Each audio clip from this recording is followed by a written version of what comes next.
Terabee People Counting L-XL is designed to deliver real-time privacy-protected data for very wide entrances and passageways. This video will cover configuring the coordinator device as part of a multi-device setup.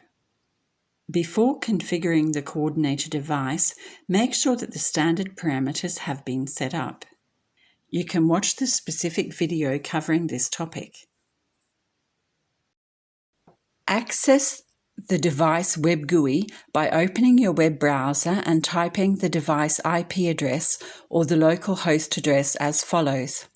On the login page, type people_counting_admin as the username.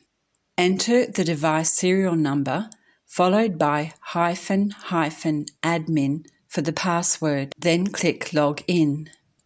Then go to Multi-Device Parameters. Here you can find the subordinate and the coordinator parameters. Tick the box next to Coordinator Device to enable the function. The next step is to indicate the distance between the coordinator and each subordinate. Let's consider that we have one coordinator and two subordinates. The first subordinate is located 90 centimeters from the coordinator.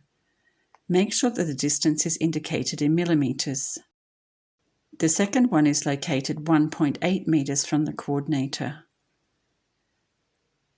You can then save the parameters. A message confirms that they have been correctly saved. Now you need to go back to the standard parameters and set the camera mode. The camera mode is here to avoid interference between the devices, so you need to make sure that each device is set on a different mode. In our example, we have 3 devices, so we will use Mode A for the coordinator, and Mode B and Mode C for the 2 subordinates. Make sure to save the parameters. You will then get a message to confirm that the parameters have been correctly saved. Click Apply Parameters to restart the device and ensure the new parameters are taken into account. The device restarts within a few seconds and is ready to start counting. Watch our next tutorial videos on People Counting L-XL to learn how to correctly configure the standard parameters, the coordinator device, and the counting area.